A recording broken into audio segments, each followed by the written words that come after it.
Fue la primera vez que supe de él. Mi alma necesita transfusión, sangre de mi tierra.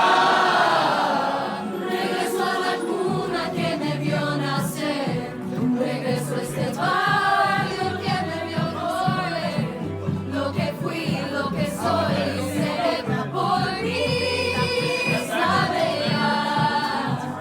El refugio que clama al dolor. Y nada recuerdo del primer amor. Lo que fui, lo que soy, seré por Israel. Vuela barrera, tendré mi identidad y de seguro tengo un presente. De dónde vengo quizás me puedas comprender. Porque a decir verdad mi tesoro está en las raíces que corren debajo de... Lejos estaba de imaginar el giro de los acontecimientos. Quiero decirle algo y saludar a alguien especial. Creo que es algo bien bonito. Y quiero que sepan que tenemos la presencia. Y quiero darle las gracias por venir a compartir este momento con nosotros. Y en especial con ustedes que son el pueblo, que es lo que representamos. Aplausos para nuestro presidente Díaz-Canel, que se encuentra aquí. La única posibilidad que puede existir en donde canten la gente de zona es si Díaz-Canel lo quiere invitar y mandarle un avión para que canten para él de nuevo en La Habana. América Noticias conoció hoy que la Junta del Fideicomiso del Bayfront Park, que es presidida por Carollo, aporta para los festejos de celebración de Año Nuevo unos $425,000, además de tener la última palabra de quién se presenta allí. Pero ese contrato lo que dice es que nosotros tenemos que aprobar cualquier cantante que fueran a poner. La suspensión de esta presentación de gente de zona ya es vista como otro golpe a la polémica agrupación que está en el ojo de la crítica en Miami. Alexander, la voz principal, saludara a Miguel Díaz-Canel como su presidente. Aplausos para nuestro presidente Díaz-Canel, que se encuentra aquí. A gente de zona, la ciudad de Miami les retiró las llaves honoríficas que le entregaron y ya autoridades de esa municipalidad han pedido que las devuelvan. Empezamos a trabajar en cancelarle las visas y la habilidad de venir y ganar dinero nuestro acá. Y es por eso que se está haciendo la campaña a la que me sumo, y lo digo aquí con total responsabilidad, me sumo a la campaña para retirarle la residencia a gente de zona.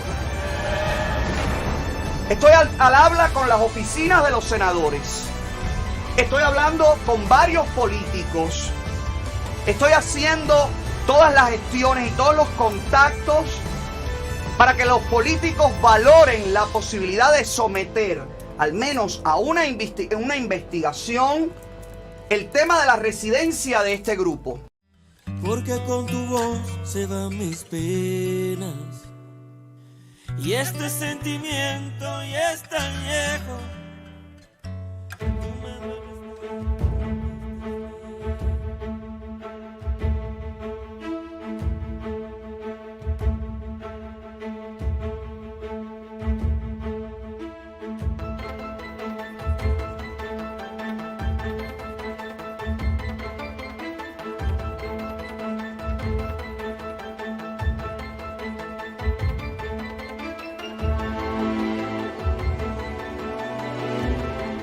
La campaña feroz, la mentira, la manipulación, la división entre familias y amigos. ¡Mi familia pinga! La arrogancia. Y los políticos cubanoamericanos le deben a sus votantes, me lo deben a mí, los puestos que tienen hoy. Y tienen que actuar. Tienen que actuar. Porque si no, en el 2022... la campaña más grande antivotación que se han hecho en este país, la voy a hacer yo. Los gritos de guerra. A los Estados Unidos de Norteamérica pedimos intervención militar. Están matando a los cubanos. Los ataques.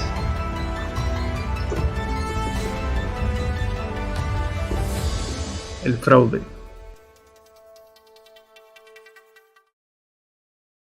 Sin embargo, en medio de toda esa oscuridad, un hombre levanta una luz. De los miles de kilómetros que hemos recorrido, de las miles de millas que hemos recorrido,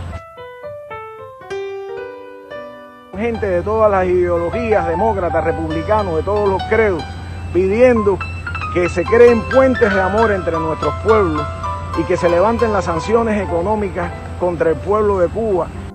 Y es que este cubano se dio cuenta que el amor lo puede todo. Carlos Lazo intentó salir de Cuba en 1988 en una balsa. Cumplió un año de privación de libertad y finalmente migró a Estados Unidos en 1991. Trabajó como cualquier migrante. En 2003 se enlistó en el ejército y sirvió en la guerra de Irak como médico de combate. Luego se convirtió en activista tras las restricciones del entonces presidente estadounidense George W. Bush a los viajes y remesas a Cuba. A los 40 años comenzó a estudiar y se convirtió en maestro. Años después, este video se hizo viral. Tierra, aquí nació mi canto, mi bandera. Sonrisas que se cuelan por la puerta del balcón. Este viaje que piso acá, lejos. No sabes cuánto echo de menos. El ruido de mi pueblo, la caricia se va. Cuando no estoy contigo, yo te invento. Traigo excitado el corazón, me hace falta cuerdas. Mi alma necesita transfusión, sangre de mi tierra. Regreso a la cuna que me vio nacer, regreso a este barrio que me vio correr. Lo que fui, lo que soy y seré por mi isla bella. De vuelta al refugio que calma el dolor y vuelvo al recuerdo del primer amor. Lo que fui, lo que soy y seré por mi isla bella. Y me sorprendió la necesidad de expandir el alma. Se me acuse porque es del corazón de mamá y papá. El Caribe a usted invitado, familia pase todo respetado. Estoy de consistencia, somos lentos y ya se va regalado. Lentos, las marcas del tiempo. Es como un pasajero que se sube al balcón y anuncia que la vida es un momento. Dicen los viejos de la esquina siempre dicen, no importa lo que pienses en la arte y la nación, una vez siempre sus raíces. Traigo agitado el corazón, me hace falta cuerdas. Mi alma necesita transfusión, sangre de mi tierra. Regreso a la cuna que me vio nacer, regreso a este barrio que me vio correr. Lo que fui, lo que soy, seré por mi isla bella. Regreso al refugio que calma el dolor y vuelvo al recuerdo del primer amor. Lo que fui, lo que soy y seré por mi isla bella. Tú eres la barrera, de mi identidad y de seguro tengo un presente de donde vengo, quizás me puedas comprender. Porque a decir verdad, mi tesoro está en las raíces que corren debajo de mi piel. Son las que marcan mi textura y esa misma me hacen diferente hasta la sepultura. Por eso yo voy a bajar el movimiento lento de mi cintura. Pues yo te invito a caminar los solares de La Habana para que tú mismo lo veas. Yo te invito a caminar los solares de La Habana para que tú mismo lo veas, que cada cual aquí hace con su amigo, despacito y medio lado, igual de suave, no te magites, que a la noche aquí la rumba se ha formado.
entonces fábrica de sueños, donde sus muchachos venían a Cuba a partir de las facilidades que ofreció la administración Obama, y los trajo a que vivieran a lo cubano.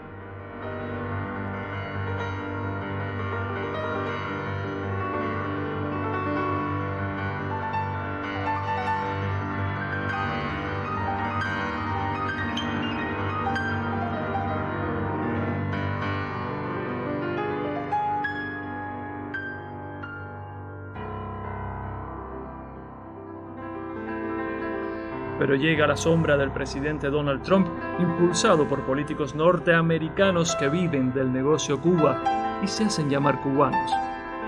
Estos cerraban cada vez más puertas. De ahí surgen los Puentes de Amor en 2020, un movimiento global. Tenemos que construir puentes de amor entre los pueblos de Cuba y los Estados Unidos. ¡Cuba sí! ¡Cuba sí!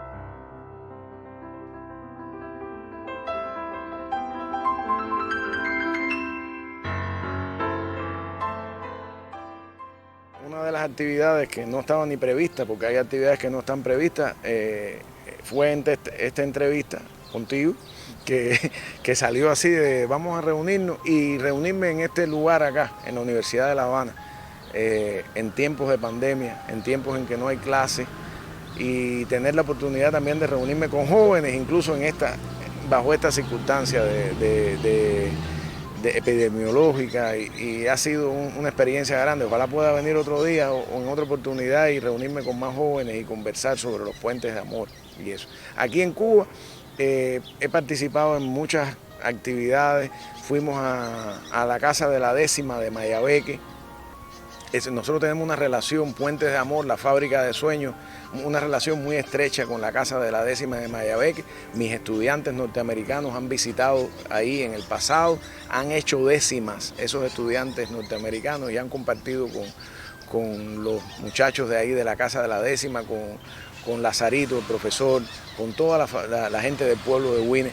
Hemos estado en un centro que se llama de Niños Sin Amparo Filial, pero tú sabes que no me gusta el nombre, porque en ese centro que nosotros visitamos hay tanto amor y hay tanto amparo solidario de esos educadores que son padres, que son hermanos, que un centro sin amparo filial, ese nombre para mí es una negación de lo que vi allí, que fue tanto amor filial, tanto amor de padre, de madre, de hermano, ¿no? Pero sí, visitamos el centro y estuvimos con los muchachitos ahí, tocamos guitarra, compartimos con ellos, visitamos la Escuela Internacional de Medicina también, y fue una experiencia extraordinaria conversar con estudiantes norteamericanos, con estudiantes de otros países también, pero con estudiantes norteamericanos fue una experiencia extraordinaria de cómo ellos estudian acá, de cómo ellos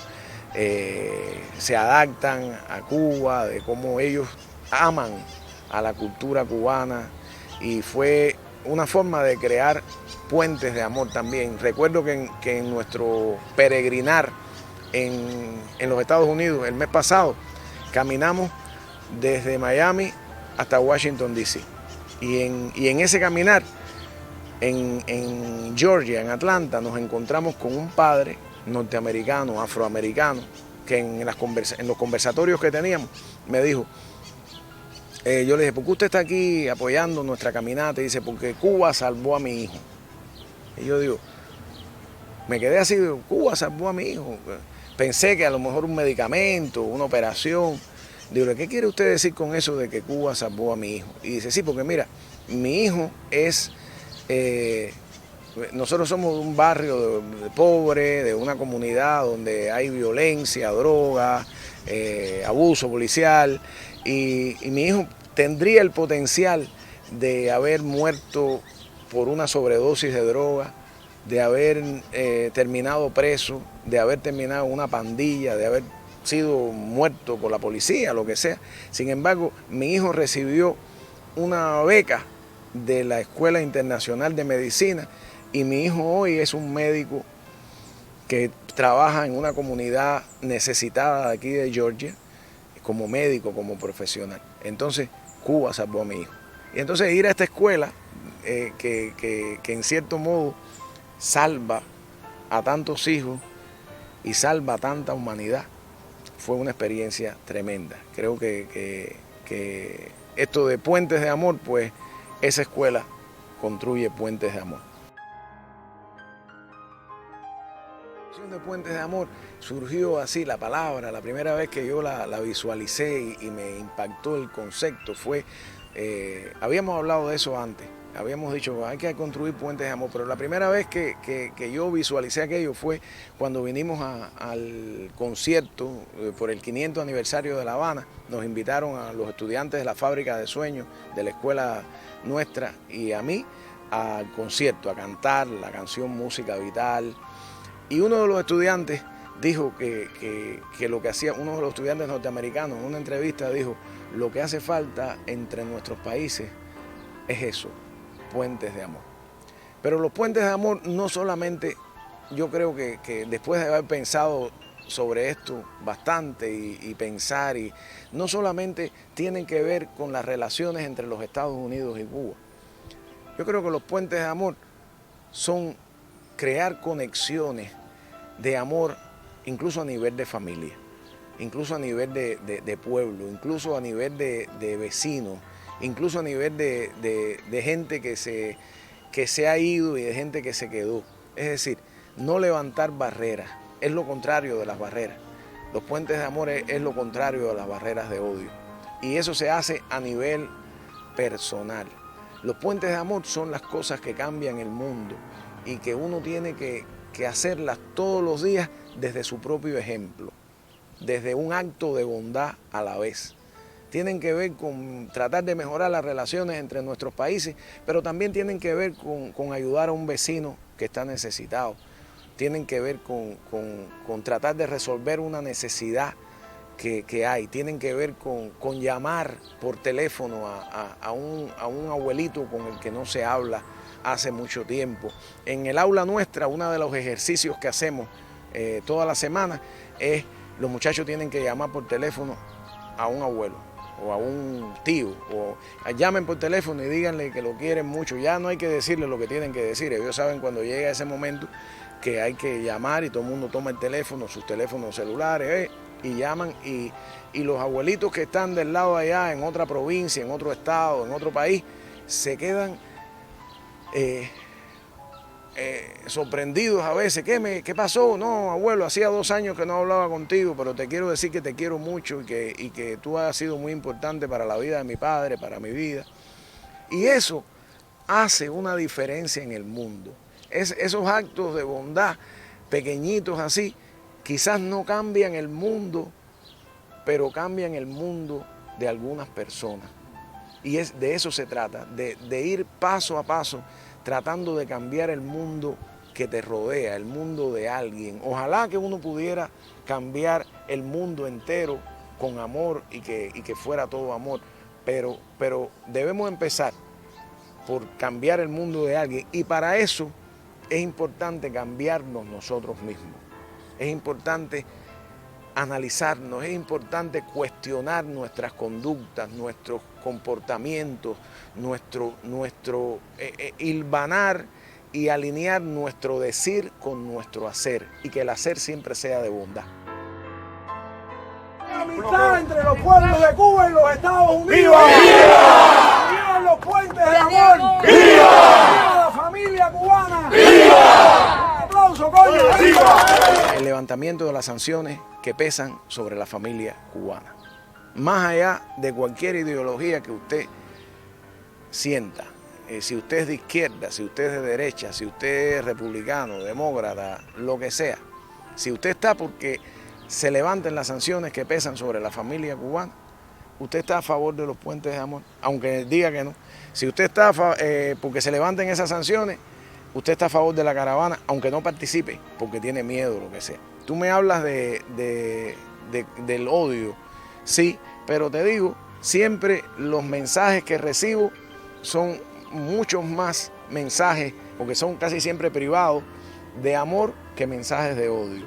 Recibo mensajes de odio también y no me sorprenden y los entiendo, porque yo también odié y la gente a veces tiene razones válidas para sentirse dolidos, para sentirse golpeados, y a veces eso se canaliza con el odio y con personas que dicen cosas diferentes a lo que uno quiere oír en ese momento.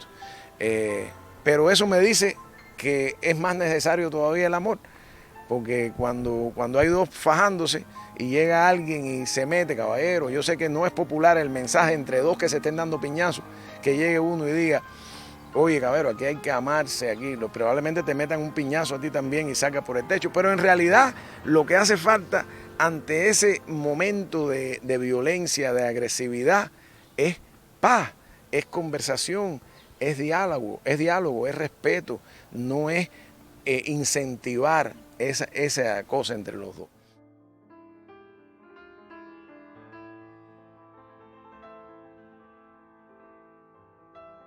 Bloqueo, el embargo, las sanciones, porque hasta en eso hay a veces discusiones, un bloqueo, un embargo, unas sanciones.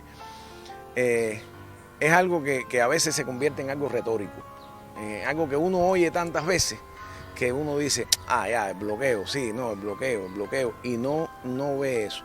Yo, producto de mis propias experiencias, de la vida que tuve, estuve preso acá, salí de Cuba, me fui en una balsa y llegué a los Estados Unidos y fui parte de ese odio, fui parte de en un ambiente además donde constantemente a diario hay gente y hay medios que están tratando de incentivar eso, de incentivar la división, de incentivar la desinformación, de incentivar lo peor que tú tengas de tu experiencia anterior en el país donde naciste, en este caso en Cuba.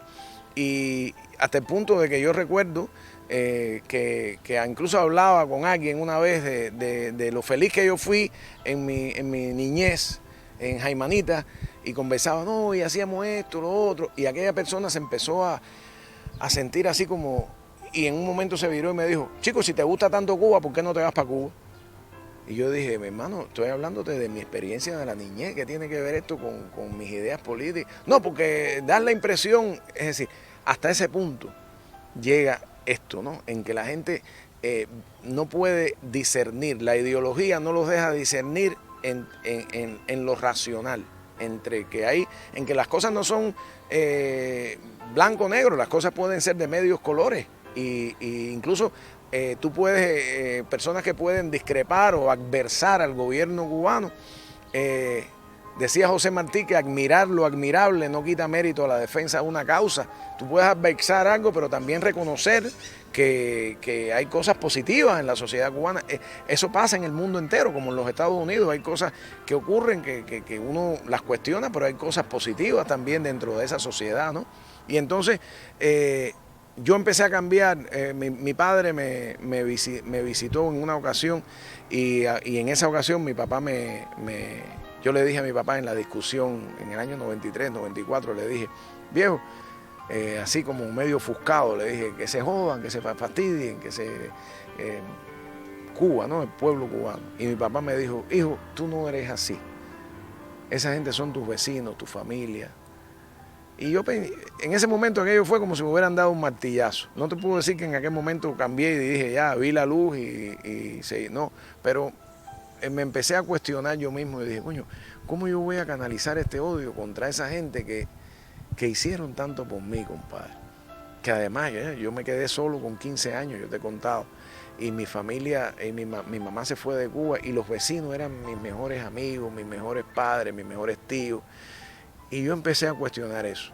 Y a raíz de eso, un tiempo después, mi papá enfermó en Cuba y visité Cuba, y cuando visité Cuba, en medio del periodo especial, entonces no pude a conciencia desearle mal a esa gente, desearle mal a esos vecinos. No podía decir, sí, Incluso si yo estoy en contra del gobierno aquí y estoy en contra de esto y quiero que esto cambie y que venga el capitalismo, lo que sea, no puedo. El camino en ese momento en mi mente no puede ser a costa del holocausto del pueblo cubano, de mis vecinos.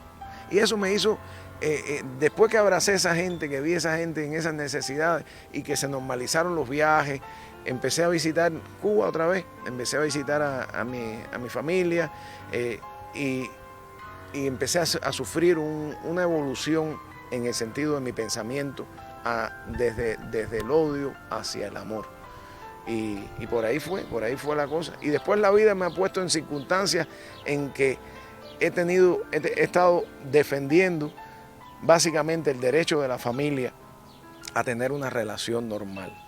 Y esto incluye el derecho a la familia a tener una relación normal desde la época en que no podíamos venir los balseros acá y yo escribía y le escribía en la primera conferencia de la Nación y la Inmigración, exhortando al gobierno cubano a que permitiera la entrada a Cuba de todos los cubanos que se habían salido. Yo era balsero y no podía entrar. Es decir, en ese sentido siempre, tratando desde mi posición humilde de maestro o de activista, contribuir con algo positivo. Nunca ha sido algo que lo englobe todo, porque además cada cual se enfoca en determinadas cosas, pero ha sido siempre a favor de eso, de que exista una relación buena entre nuestra familia, entre la nación y los cubanos que vivimos fuera. Cuando yo vi, tú me mencionas el caso de los efectos del embargo.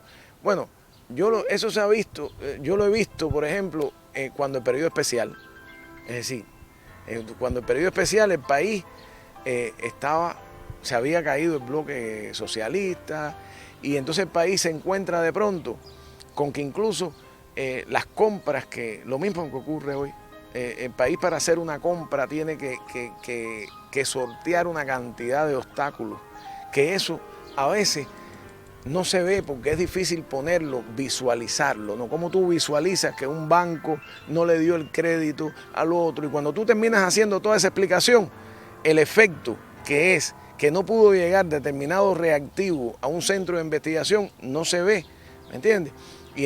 Pero por ejemplo, en este momento, cuando yo visualizo una vez más los efectos del bloqueo y de las medidas que se toman para intensificar ese bloqueo. Eso en la época de Trump. Yo venía con mis estudiantes acá y teníamos unos viajes buenísimos, íbamos a casa de campesinos, siempre se quedaban en casa de personas particulares, de cuentapropistas, es decir, que de cierto modo beneficiaban a la economía local, la economía de esas personas y la economía de los que trabajaban para esas personas, porque el dinero no se quedaba en el cuentapropista tiene que comprar en el mercado campesino, es decir, este tipo de cosas. Y de pronto Trump quitó una de las categorías que nos permitía venir con los estudiantes. Pero no terminó ahí, quitó cerró los vuelos a las provincias de Cuba. Es decir, que ya incluso los cubanoamericanos que estamos en los Estados Unidos ya no podemos volar a Santiago de Cuba. Ya empieza a crearse una situación de asfixia. Llegó a tanto que esto quizás no se vea como algo de bloqueo, pero lo es también, porque es la teoría de crear una olla de presión en este país y de que esto explote. Cerró incluso el programa de reunificación familiar en el 2017. Que ese programa permitía la reunificación legal y ordenada de la familia cubana que emigren, que como pasa en el mundo entero, que el padre se encuentre con el hijo, que emigren, y casi siempre estos movimientos migratorios ocurren de países pobres a países más prósperos, es lo normal, ¿no? Entonces eso empecé a palparlo ahí. Y el cierre de las remesas familiares. Fíjate, el cierre de las remesas familiares ocurre en octubre, noviembre, pero ya Western Union tenía prohibido enviar dinero desde otros países. Es decir, si usted era un cubano o de otro país y usted estaba en Argentina, en España, donde fuera, usted no podía enviar dinero a sus familiares en Cuba a través de los servicios de Western Union. Y aquí en los Estados Unidos Es decir, impidieron eso, cerraron Western Union, crearon una categoría ahí de que era para que Fincimet no cogiera dinero, una historia de esa, pero el objetivo era ese, el objetivo es asfixiar a la familia cubana, asfixiar al pueblo cubano, crear una situación de desesperación, de dolor en la familia. Y esto se pone más de manifiesto en medio de una pandemia, cuando el mundo debe estar unido en solidaridad, luchando como especie por salvar a cada persona de esta humanidad. Pues entonces la decisión de Trump en aquel momento es no, esa humanidad no incluye al pueblo de Cuba y vamos a apretarlo aún más. Y entonces ahí tú puedes ver eso, ahí yo lo puedo ver a título personal, en un familiar mío que quiere conseguir una visa para ir a los Estados Unidos a visitarme, no puede porque la embajada está cerrada. Y si tiene que ir a Guyana, se tiene que gastar no sé cuántos miles de dólares en ir a Guyana ante la posibilidad de que le digan que no va a poder obtener la visa y perder todo ese dinero. Un familiar quiere emigrar de la misma manera. Quieres mandarle, yo tengo una tía a la que por muchos años la he ayudado de manera modesta, porque es un deber, ella fue mi tía, es como mi madre. Sí, y yo no puedo enviarle a esa tía por los medios normales 50 pesos, chicos. No puedo porque, primero, si lo envío, ¿quién va para Cuba? Ahora los viajes están malísimos con lo de la pandemia. Te cobran, han subido los costos de envío. Con alguien que te diga, sí, yo te lo llevo, pero te cobro por $100, 30 o 40 dólares. Pero además de eso, a veces eso no se consigue tampoco. Pero además de eso, lo normal es que yo pudiera decirle, ir a Western Union, como hacía antes, y decir, quiero mandarle 100 pesos a mi tía. Aquí está, póngalo ahí y que le llegue y que ella utilice ese dinero que yo le mando, que es mío y que es de ella, de la manera normal que se hace en todo el mundo. Entonces, eso te muestra que hay bloqueo, ¿no? Es decir, a veces la justificación para los hermanos que dicen que no hay bloqueo es que Estados Unidos le vende un barco de pollo a Cuba. Eso es risible. Es decir, eso es una cosa risible. Primero, el bloqueo no consiste solo en que Estados Unidos le venda un barco de pollo a Cuba.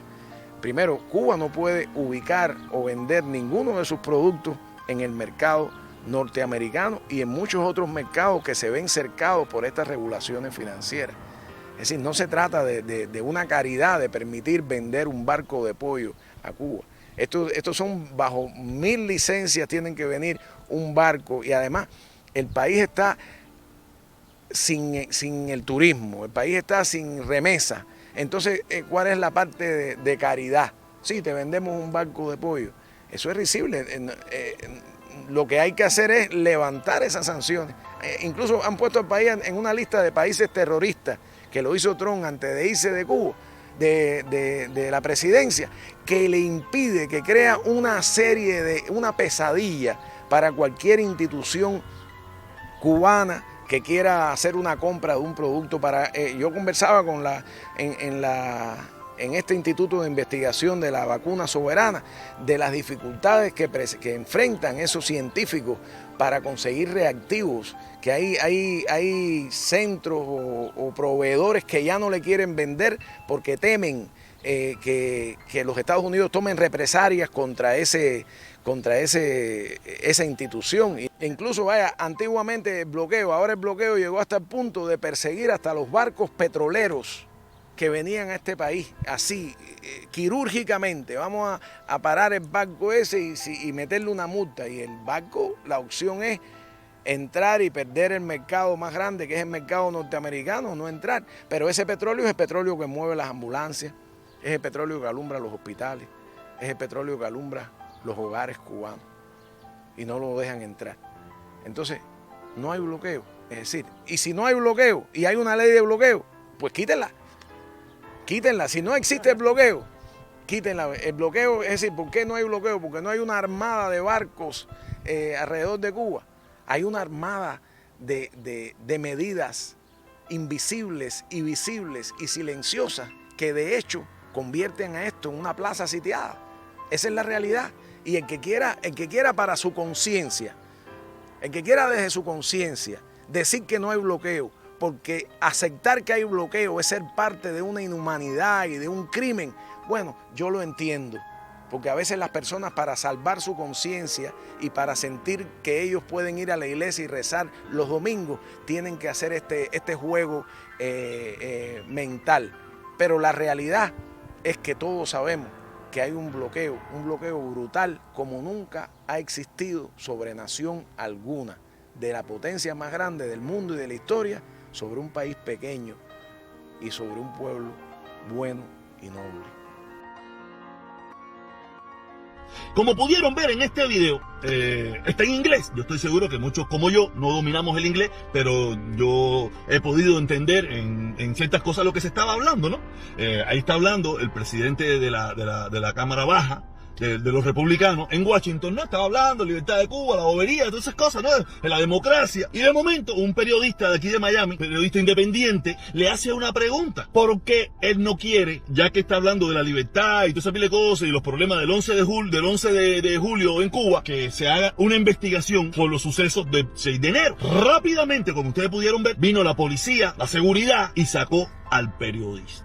Ahí estaba María Silvia, ahí estaba los alcaldes, los congresistas Mario Díaz Balart, Carlos Jiménez, todos esos generales que son los defensores de la libertad y la democracia y la libre expresión, todos se quedaron callados cuando le coartaron la libertad de expresión a un periodista reconocido en esta ciudad de Miami porque preguntó algo que a ese político de alto rango de Washington no le gustó.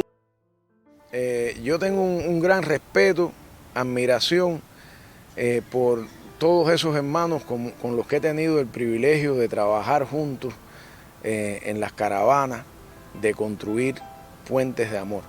Y tengo especial admiración, cariño y respeto por los hermanos de Miami. Y muy especial también por Jorge Medina, por el Protestón. El Protestón es una persona que fue la persona que organizó la caravana de Miami el año pasado. Empezaron un grupito de personas ahí y él fue el que echó eso para adelante, la primera voz que dijo, yo voy a desfilar. Y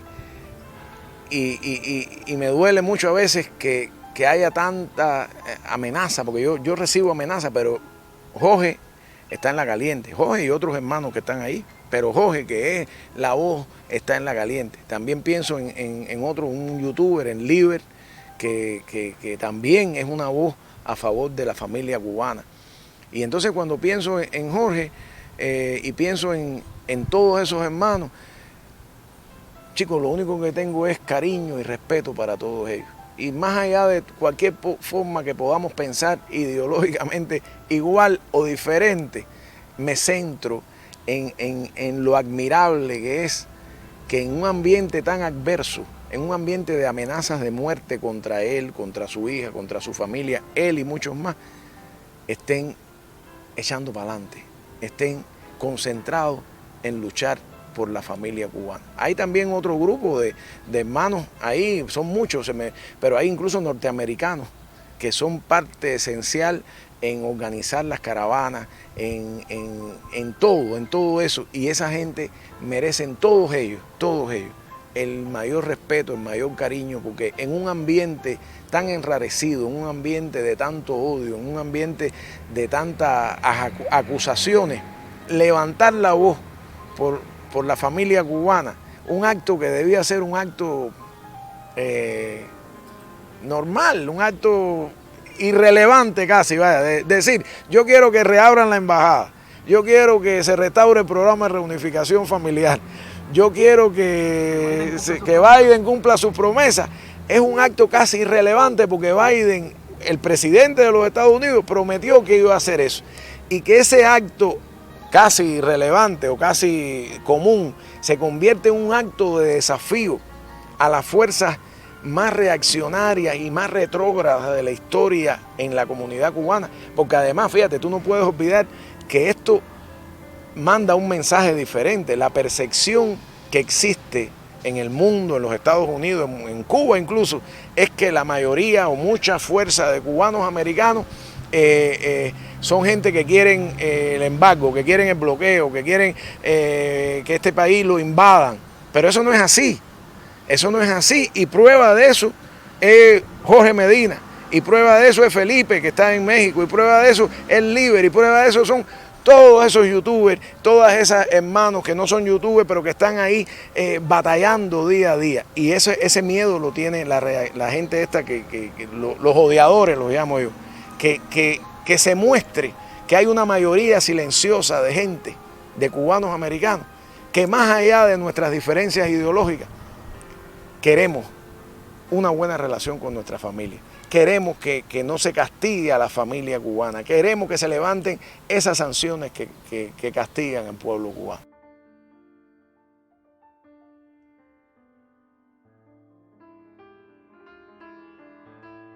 Que estos conceptos de libertad de expresión, son conceptos a veces abstractos, son conceptos que la gente aplica dependiendo, como dicen, alando la sardinita a su sartén. En nuestro caso, en Miami, en Seattle, en los Estados Unidos, para organizar una caravana, casi siempre, y digo casi siempre porque yo no estoy al tanto de cada uno de los detalles de eso, pero casi siempre se pide un permiso a la policía, se le dice vamos a salir de tal lugar, nuestro objetivo es abogar por tal cosa, van a participar tantas personas en esta caravana. Ahora, y pudiéramos decir, bueno, sí, ahí tenemos la libertad de hacer eso. Ahora, no es tan sencillo, porque al mismo tiempo que nosotros estamos haciendo eso, primero que todo, no nos permiten, no nos dan la oportunidad de promocionar nuestra actividad. Nosotros llevamos más de un año haciendo caravanas en Miami, en Miami y en los Estados Unidos y en el mundo ya, y los medios de Miami se niegan a publicar eso. Se niegan a publicarlo, es decir, no cubren la noticia. Puede haber alguna rara excepción, y puedo pensar en alguna rara excepción como la revista Un Cuba, pero los medios como el Miami Herald, la televisión de Miami, esa gente no publican la noticia. Y perdóneme si olvido a alguien que publicó en algún momento la noticia, no quiero ser injusto en esto. Pero además de que no publican la noticia, empiezan a hacer una campaña de contracaravana, de una caravana que no han publicado la noticia, empiezan a promocionar una contracaravana para atacar a la caravana y para atacarla de manera violenta, con mentiras, de manera de decir, estos son comunistas, los que vienen ahí, estos son gente pagados por el gobierno cubano, es decir, para crear un ambiente de miedo, de tensión, fíjate, y entonces tú dices, bueno, sí, hay libertad de expresión, yo puedo decirlo, pero te puedes arriesgar también como que le pasó a Jorge Medina, que le quemaron su automóvil y que tiene que andar con pie de plomo porque te pueden matar en una esquina, porque la gente dice, no, el perro que ladra no muerde. Bueno, el perro que ladra no muerde mientras está ladrando, pero cuando deja de ladrar puede morder, y hay personas que se llenan de este odio de las redes sociales, incentivados por estos youtubers del odio, que terminan disparando frente a una embajada, una metralleta. Entonces, sí hay libertad de expresión, según la Constitución, pero yo diría incluso que Miami es una excepción un poco deshonrosa a esa libertad de expresión. En la última caravana que nosotros íbamos a salir de Miami caminando hasta Washington, D.C., unas semanas antes, el alcalde de la ciudad de donde íbamos a salir propuso que me iba a nombrar a mí persona non grata, y incentivó a la gente a que fueran a manifestarse contra esos que venían y que iban a hacer una... Es decir, en un programa de odio, en un programa donde se piden invasiones, donde se piden violencia contra el pueblo de Cuba, donde se piden cosas que debían ser analizadas hasta por las autoridades, tú sabes, porque esos llamados al terrorismo son y se desbordan en la ciudad de Miami. Entonces, yo creo que en ese sentido, lo que conozco, mi experiencia, que es de los Estados Unidos, tiene que ver con eso, y tiene que ver con cómo a veces la violencia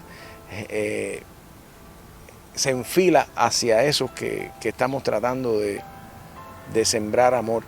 Y particularmente estoy en contra de todo acto que sea violento, que estoy a favor de todo cosa que lleve al diálogo, a la reconciliación, a las conversaciones entre quienes gobiernan y quienes son gobernados, entre los representantes y los que son representados. Y eso lo hago extensivo, lo mismo para los Estados Unidos, para Cuba o para el mundo. Creo que ese es el camino, ¿no? El camino es conversar, el camino es oír las voces de los que están del pueblo, tener el oído puesto ahí en el piso, sabiendo lo que la gente... Y eso es lo que estamos tratando de hacer nosotros a nivel de la comunidad que más nos atañe, que es de donde somos ciudadanos, que es de los Estados Unidos. Tratando de hacerle llegar al presidente Biden la voluntad, el deseo de una mayoría de cubanos americanos, que además esa mayoría votó por él, votó por él en el condado de Dade, el 52%, 53% votaron por Biden, esperanzados en su promesa de que iba a mostrar alivio hacia la familia cubana y de que iba a retornar a las políticas de Obama. Y entonces, por ahí vamos.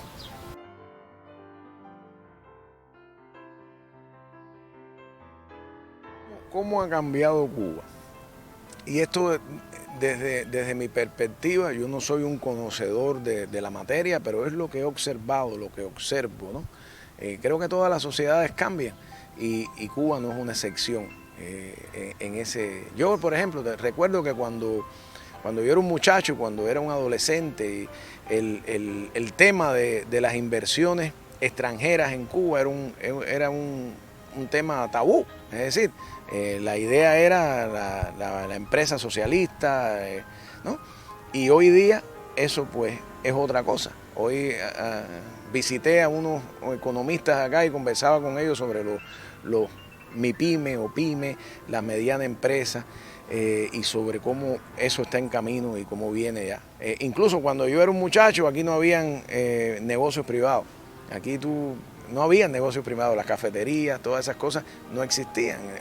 Desde el año 68, que recuerdo haber leído, que fue cuando la famosa ofensiva revolucionaria y se acabaron todos los negocios privados, aquello no era la empresa socialista, desde la pequeñita hasta la grande. Hoy día lo empecé a ver incluso cuando regresé con mis estudiantes, las casas particulares.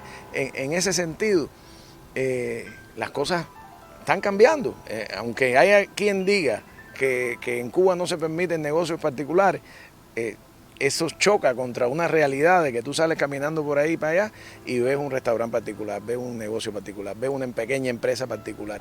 Y según lo que tengo entendido, esas cosas van aún más en aumento. En Cuba no se permitían las inversiones extranjeras, por ejemplo, de cubanos americanos. Y hoy día, según me han contado, se están tratando de incentivar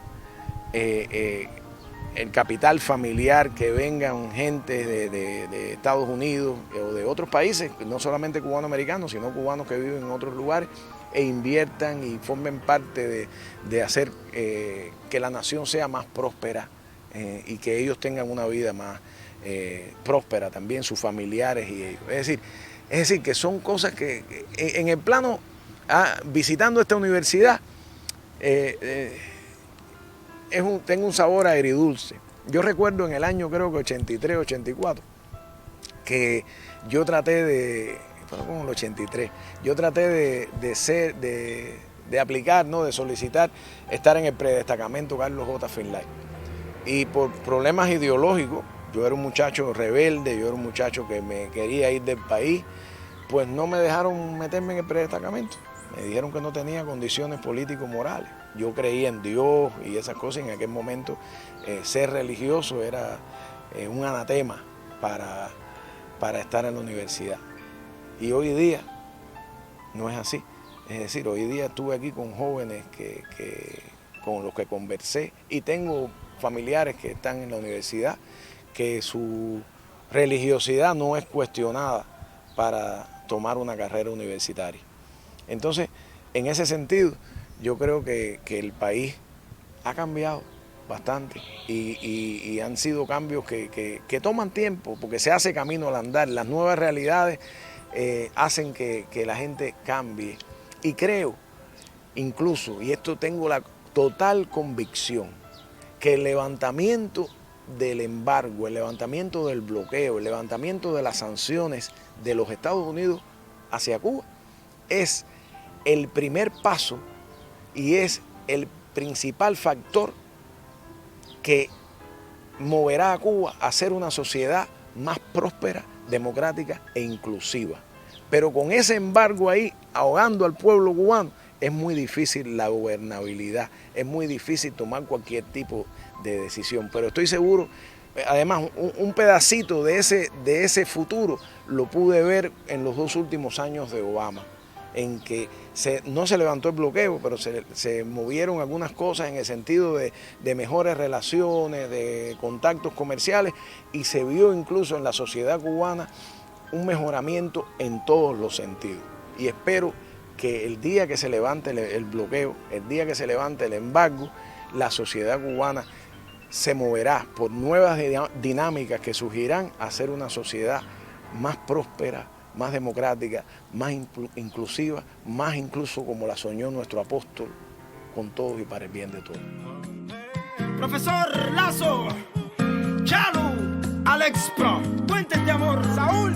La paz antes de pedirla, primero loco se da. Si quiere vivir tranquilito, con toda la... Esto primero que todo nos agradeció a los cubanos que más allá de ideología, fuera de Cuba, abogan por el levantamiento de las sanciones que pesan sobre la familia cubana. No ven que en nuestras manos tenemos el perdón. Basta de locura, basta de dolor. Oye, mira, dale, basta. Con esa actitud no sé qué evolucione. Todos los días soltando peste, hablando paja. Vivir en la frente a los Estados Unidos, el clarín, escuchar el sonido, a las armas valientes poder. ¡Oye, viva la familia cubana! No ven que en nuestras manos tenemos el perdón. Basta de locura, loco, basta de dolor. Y dale, profesor Lazo. Para el hermano que vive con la duda y para el bien o mal intencionado, hoy yo quisiera hablarte de mi tierra y de mi apasionado espíritu cubano. Y quisiera, buen amigo, que supieras de este orgulloso sentimiento sano que me corre día a día por las venas, que me llega de los pies hasta las manos. Y quisiera recordarte que la patria no es el feudo de gobiernos o tiranos, es la cuna forjadora de tu infancia, es abuelo con sus besos y regaños, es amor, es oxígeno que nutre, cubano sentimiento que me puebla, canto de paz, poema que se sufre, es Cuba todas por las venas. La paz antes de pedirla, primero loco será. Si quiere vivir tranquilito con toda la humanidad, tú trata bien a la gente que te subirá para atrás. Dejemos la impertinencia ya. Necesitamos puentes de amor. Vamos, señores, vamos. ¿Qué pasa ahí con los likes? Señores, otra solución. No es que en nuestras manos tenemos el perdón. Basta de locura, loco, basta de dolor. Si es para odiar, conmigo no cuentes. Conmigo es amor, eterno para mi gente. Nadie nos va a caer. Nadie nos va a caer. Nadie nos va a caer en ningún lugar.